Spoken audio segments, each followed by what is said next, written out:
E aí, pessoal, tudo bem com vocês? Eu espero que vocês estejam maravilhosamente bem. E hoje eu lhes trago a partida de número 3 do Campeonato Mundial entre Gukesh do Marajo, que estava jogando de brancas, e Jing Liren. E essa é uma partida muito interessante posicionalmente, e ela demonstra alguns conceitos que são muito legais em termos de ganância, né? E em termos também de peões dobrados. Então, bora dar uma olhada e eu tenho certeza que você vai aprender uma coisa ou outra com essa partida. Vamos lá! As brancas abrem com D4 e o Jing responde com cavalo em F6, a defesa índia. Temos cavalo em F3, D5 e C4, então na prática isso daqui se tornou um gambito da dama, que o Jing recusa com peão em E6. Temos a variante das trocas, então C por D5, E por D5, cavalo em C3 pressionando o peão e C6 defendendo o peão, até aqui tudo muito tradicional. E o Gukesh joga dama em C2. Esse lance vem com o objetivo de restringir a liberdade das peças do jogador de pretas. Pretas adorariam jogar bispo em F5. O jogador de brancas está certificando-se que o lance não venha. Então o Jing vai para uma das ideias mais agressivas que nós temos nessa posição, que é a ideia de G6, com o objetivo direto de forçar o bispo em F5 de qualquer forma, né? Quer o jogador de brancas queira, quer não, o lance vai vir. E o Gukesh joga peão em H3, com a ideia de eventualmente chutar o bispo forte da casa de F5 com o lance G4. Então nós temos o bispo em F5, dama em B3 ameaçando o peão da casa de B7, e no próximo lance, depois que o jogador de pretas defender o peão de B7, o Gukesh vai jogar G4, e aí ele possibilita talvez o retorno da dama para a casa de C2. Então vamos dizer que nós tenhamos alguma coisa como dama em C7, totalmente possível um G4, o bispo volta para a casa de E6 e eventualmente a dama pode retornar para a casa de C2, como também não pode, a gente usa desse H3 G4 para finquetar o bispo. Na prática, nós tivemos dama em B6 por parte do Jing. Esse é um momento muito instrutivo. Você vê, existe uma troca de damas sendo ofertada aqui, e essa daqui é uma posição crítica da partida, na qual o Jing gastou uma boa parte do seu tempo. Nessa posição, vamos dizer que você captura a dama do seu adversário. Essa seria uma decisão muito ruim, porque na prática o que você está fazendo é melhorando a torre dele.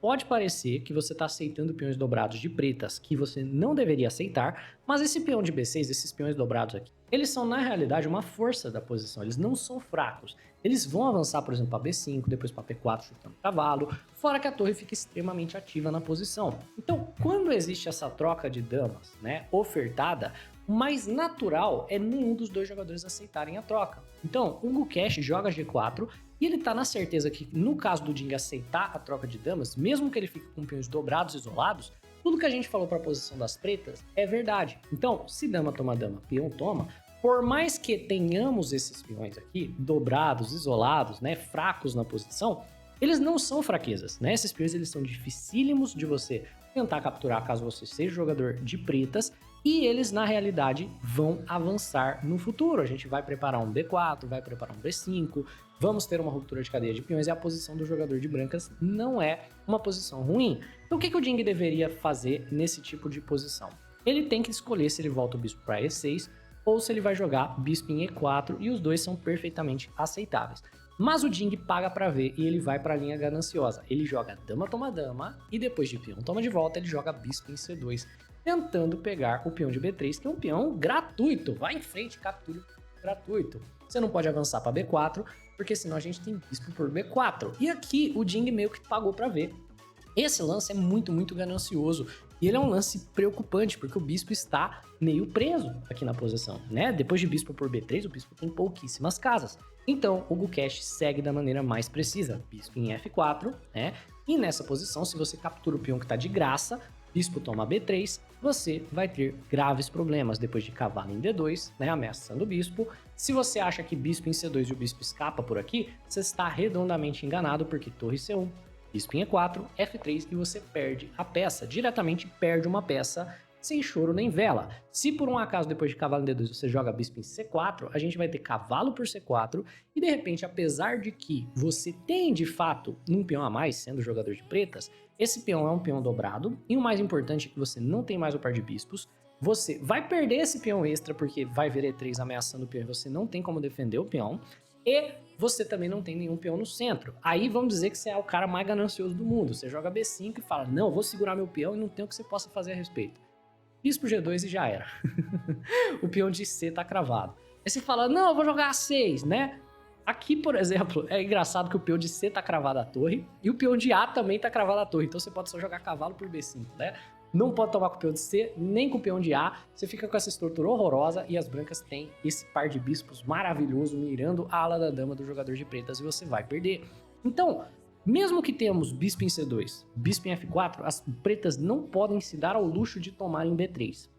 Portanto, o que o Ding faz é H5, né? Tentando de alguma maneira punir o jogador de brancas por ter jogado o H3 e G4 e tentando também se livrar desse peão da casa de G4 para de alguma maneira voltar a casa de F5 para o bispo, né? Ter essa casa de segurança. Então, se você toma, ele toma de cavalo com tempo no seu bispo e depois ele volta o bispo para a casa de F5. Aí ele pode capturar o peão, cavalo D2 ele volta, torre C1, bispo em F5, você vê? Vamos dizer que você tome aqui, que seria um erro. O jogador de pretas ele vai ter como capturar o peão de B3 depois, né? Por quê? Vamos dizer, cavalo por H5 com tempo no bispo, você por qualquer razão aqui volta o bispo, sei lá, para casa de G2, ele joga bispo toma B3, você joga cavalo em D2, ele joga bispo em C2, torre C1, bispo em F5 e tá tudo seguro pro jogador de pretas. Então, H5 é uma boa tentativa por parte do Ding. O Cash apenas preserva o peão em G4, ele joga a torre G1. A gente tem H por G4, H por G4, tá renovada a ameaça, né, de a gente prender esse bispo aqui. O Ding pensa por muito tempo, mas a realidade é que essa é uma posição que já está inferior para as pretas, né? O Ding joga cavalo em D7, ele acaba resolvendo por esse lance, mas essa posição é uma posição inferior para as pretas, por quê? Porque as brancas têm ameaça de torre em C1, forçando você a aceitar o gambito, né? Novamente, parece que o bispo tem casa, ele não tem. Se ele vai para a casa de E4, ele está preso depois de cavalo em G5 e a ameaça é F3, prendendo o bispo de vez. Então, a única opção para o Ding é aceitar esse gambito que ele não quer de fato aceitar, jogando o bispo por B3, né? Aí vem cavalo em D2 ameaçando o bispo, bispo em C4, cavalo por C4, peão toma, e novamente o E3 é o lance que vai recuperar o material e as brancas ainda têm, no final de tudo isso, a vantagem de ter o par de bispos. Talvez com torre em H4, o jogador de pretas consiga segurar, né? Ele vai capturar o peão de G, então, por exemplo, bispo em C4, torre por G4, né? Aqui talvez se você capturar cavalo por G4, a atividade dele compense de alguma maneira a falta do par de bispos e o controle central do jogador de brancas. Mas é muito difícil da gente seguir igualmente nessa posição de pretas e o Gukesh provavelmente estaria melhor. Acontece que o Gukesh, não sei se por falta de confiança, por não ter ganhado o primeiro jogo, né? Ele perdeu o primeiro jogo de pretas, o segundo jogo empatou muito rapidamente por Ding. Talvez pela falta de confiança, ele não gambita o peão com torre em cima. Ao invés disso, ele joga cavalo em D2. E esse lance é um lance que dá uma oportunidade de contra-jogo para as pretas. Veja só, cavalo em D2 defende o peão de B, então gera uma ameaça de prender esse bispo aqui, gera a ameaça de jogar torre C1 prendendo o bispo. No entanto, o Ding joga de maneira imediata torre G8. A ideia do torre G8 é muito clara, é salvar o bispo. Então vamos dizer que nessa posição você joga torre C1, ele vai jogar G5. E agora, se você tomar o meu bispo, eu tomo o seu, tá tudo igual. Se por um acaso você, vamos dizer aqui, né, siga tirando o seu bispo daqui, eu vou tirar o meu bispo daqui. E nessa posição, provavelmente a melhor sequência para o Gukesh era jogar torre C1 de qualquer forma. Torre C1, G5 do Ding, e agora você argumenta que esse avanço peão G5, ele é um avanço ruim. O Ding ele teve que fazer fraquezas para poder salvar o bispo, para poder de alguma maneira enfim, se safar daquele movimento ganancioso que coloca o bispo no território do adversário, onde ele vai ficar preso. Não daria pra gente ameaçar esse peão de G e argumentar que ele é uma grande fraqueza. Então, ó, o bispo volta pra casa de G3, mantém a pressão no peão, agora o bispo tem que sair. Se ele sai pra casa de H7, por exemplo, a posição das pretas ela fica toda bagunçada pra segurar o peão. Ó. Cavalinho F3 ameaça o peão, bispo em H6, né, por exemplo, pra defender. Torre em H1 ameaça o bispo e você tem que jogar como torre em G6 para segurar. E por mais que você segure momentaneamente o material, tá muito ruim a estrutura aqui, né? A posição ela tá muito apertada, né? Tem cavalo em E5 por parte das brancas, depois dessa troca o seu cavalo perde essa casa. É uma posição bagunçada mesmo, né? Cavalo por G4 aqui parece bom, mas aí bispo em D4 e de repente F3 e o seu cavalo também tá ficando preso aqui dependendo da situação. Então, essa provavelmente foi a chance que o Gukesh tinha de punir de fato o Ding por ter jogado o bispo em C2. Você vê? Torre G8, torre C1 foi a chance que o Gukesh teria.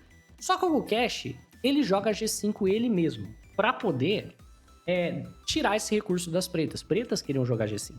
E agora ele vai argumentar que, depois desse avanço G5, tudo que ele precisa fazer é conseguir jogar o E4 e o bispo vai acabar ficando preso, né? O Jing joga cavalo em H5, a gente tem bispo em H2, torre em H8 por parte do Jing, pressionando o bispo de certa forma, então tá ameaçando tirar o cavalo daqui com o tempo no bispo, e nessa posição o Jing está melhor. Por que o Jing está melhor? Porque o bispo vai sair, o bispo ele tem os meios para sair, e as brancas não têm os meios para prender o bispo aqui.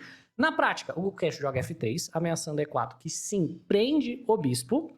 Nós temos cavalo em G7, ameaçando o bispo da casa de H2, bispo em G3, e nessa posição, eu queria que você pausasse o vídeo e eu queria que você tentasse encontrar qual é o lance para o jogador de pretas que assegura uma vantagem e não permite que o E4 prenda o bispo. Não tá fácil, tanto é que o atual campeão mundial, Jing Liren, não conseguiu ver a sequência vencedora para o jogador de pretas e ele acaba perdendo o jogo por conta disso, né? Nessa posição, caso você tenha visto bispo em E7 pressionando o peão de G, meus parabéns. Nessa linha, mesmo que as brancas consigam jogar E4, não tem nenhum problema, né? Porque o torre C1 não é de fato um lance que vem com nenhum tipo de ameaça. A gente joga bispo por G5, se você jogar torre C1 tentando prender o bispo, a gente tem bispo por D2 cheque, seguido por bispo por B3, e o bispo escapa, o jogador de pretas tem 2 peões a mais, e as pretas têm uma vitória muito tranquila daqui em diante. O que aconteceu na partida? O Jing jogou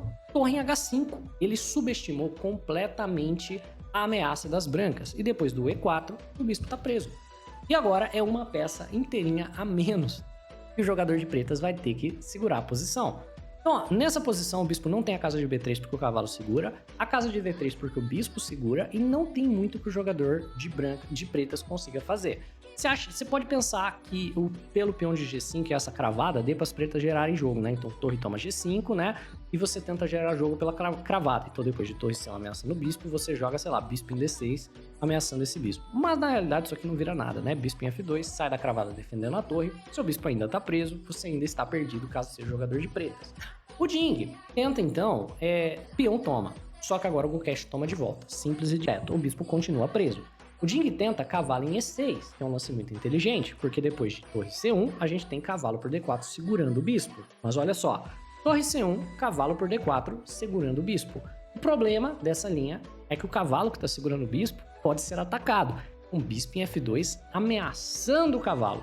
E aqui agora a gente tem bispo em G7 por parte do Jing, que é a última tentativa, né? Ele está abrindo mão da peça por completo, mas ele tá tentando complicar as coisas ao máximo enquanto as brancas capturam a peça para levar para um final de jogo que ele talvez consiga empatar. A justificativa é que se você simplesmente toma o cavalo, ele toma de volta com o tempo na torre. Agora você movimenta a torre que está sendo atacada, né? O bispo continua preso, mas ele pode cair atirando, então ele cai capturando mais um peão. Então bispo por B3, cavalo por, e mesmo que o Jing tenha uma peça inteira a menos, o final resultante é esse final, onde nós temos uma estrutura de peões extremamente ruim para o jogador de brancas, que tem 3 peões isolados, certo? E o Jing tenha muita compensação pela peça que ele perdeu, porque ele tem essa maioria de peões de ala da dama e muita atividade das peças pretas. A torre está na coluna aberta, o bispo vai ficar aqui na casa de E3, por exemplo, né? E é uma posição onde as pretas, na realidade, talvez consigam ainda segurar um empate, né? Talvez até com uma certa facilidade, dependendo da situação, até jogar para vencer por conta dessa maioria de ala da dama. Só que nessa posição, o Gukesh encontra novamente uma versão melhor, né? Uma versão superior dessa linha toda. Ele joga, ao invés de bispo por D4, que ganha uma peça, mas talvez empata o jogo, cavalo em E2. A diferença dessa linha é que mesmo que o jogador de pretas consiga simplificar, né, para um final onde as brancas têm uma estrutura de peões bem pior, o jogador de brancas não vai perder o par de bispos nesse final e as pretas vão. Então as pretas não somente têm uma peça a menos, como também, né, as brancas têm o par de bispos que vai facilitar muito para vencer. Então, nessa situação, vamos dizer que cavalo toma cavalo, o bispo toma com tempo na torre, você volta à torre, torre toma bispo, né, segurando o peão de B, brancas têm uma peça a mais e brancas têm um peão a mais do que naquela outra variante onde você toma o cavalo. Nessa linha também, o que aconteceu na partida foi o Jing jogou cavalo por B3, certo? A gente teve torre por bispo na casa de C2 e depois cavalo por D2, simplificando agora para esse final, onde brancas possuem uma peça a mais, em troca da peça pretas tem 2 peões, mas as brancas têm o par de bispos, então o final ele ainda vai ser bem tranquilo de converter. Tivemos cavalo em E5 por parte do Jing, ameaçando o cavalo em F3, que ganha a qualidade, e cavalo em D4 segurando essa ameaça, certo? Torre D8 cravando o cavalo e renovando a ameaça de cavalo em F3, e rei em E2 saindo da cravada e ficando de olho nisso. Torre em H2 por parte do Jing, ameaçando agora torre toma bispo e depois, né, torre toma cavalo. Então você trocaria, né, nessa posição, por exemplo, você trocaria a sua torre por duas peças menores e provavelmente ainda conseguiria segurar um empate, mas o Jing apenas coloca um bispo no meio do caminho, não deixa que isso aconteça. A6 por parte do Jing, né, tentando de certa maneira mobilizar a sua cadeia de peões, e B3 por parte do Gukesh, dominando a casa de C4 e melhorando a própria torre, que agora tem um pouco mais de mobilidade. Aqui o Jing joga a torre na casa de D7, mantendo tudo defendido. O Jing tá basicamente sentando na posição, esperando aqui o Gukesh cometer algum erro, e ainda é possível para o Gukesh cometer uma série de erros. Por exemplo, um lance simples como torre na casa de B2 perderia para uma ideia como cavalo em G4, ameaçando cavalo por bispo, seguido por bispo por cavalo. Não tem muito que o jogador de brancas consiga fazer a respeito. Por consequência, o Gukesh segue com muita paciência. Ele mantém tudo muito bem defendido, não dá chance pro Jing, ele joga torre de volta para C1 apenas para as torres se defenderem, tá esperando o Jing cometer algum erro, algum lance comprometedor. Nós temos rei em E7 por parte do Jing, torre de C na casa de D1, segurando o cavalo, então ó, tudo muito defendidinho, sem chance pro erro do adversário, e rei em E8 por parte do Jing, que basicamente está indo e voltando com o rei. Agora, bispo em G3, certo? Forçando finalmente a pressão na posição do Jing, forçando troca de peça, tá pressionando a torre, tá pressionando o cavalo, e o Jing joga a torre em H5, ameaçando o peão da casa de G5, que o Jing prontamente defende com o cavalo em F3. Aqui, o Jing troca cavalos, então cavalo por cavalo, né? Rei por cavalo. E aqui o Jing poderia capturar o peão de G5, mas ele opta por bispo em D4, tentando manter material no tabuleiro, ao mesmo tempo, né, ameaçando a torre de G1. Temos torre em H1 por parte do Gukesh e é a última armadilha que foi montada aqui pelo Gukesh e o Jing cai. Nessa posição, se torre toma torre, né, o Jing vai simplesmente capturar de torre e a simplificação facilita pra caramba a vitória dele, que tem uma peça inteirinha a mais, né? Então, o Jing, que tá completamente sob pressão de tempo, acaba caindo na armadilha e ele captura o peão, que nessa posição não era um peão gratuito, né? Nessa posição, após um lance bispo em H3, a realidade é que essa torre está presa. Por quê? Bispo em H3 vem com tempo na torre. Se por um acaso você movimenta essa torre, então você joga um lance como, por exemplo, torre em D8, nós temos imediato o bispo em H4, que é um espeto que pega uma das torres e ganha qualidade. Se por um acaso, nessa posição, você joga um lance diferente, como que o Jing jogou F5, ficando no meio do caminho entre as torres, agora nós temos o bispo em F4, né? E nessa posição, não tem muito que você possa fazer a respeito, essa torre está fadada a cair. O Jing jogou torre em H5 e logo em sequência ele abandona. Ele abandona porque o lance do Gukesh seria bispo por peão de F5. Se você captura de peão, vai cair a sua torre. Se você captura de torre, nós temos bispo toma torre, lance intermediário antes de tomar de volta. De qualquer forma, as brancas vencem. Por consequência, com 5 segundos no relógio, uma posição completamente perdida, o Jing abandona e nós temos a primeira vitória de Gukesh no campeonato mundial. Tudo isso por conta daquele bispo em C2 e dama por B3, né? Então, se você vai aprender algo com esse vídeo, aprenda. Quando tem essa tensão entre as damas, cara, não toma a dama do outro cara. É isso, abraço, até a próxima.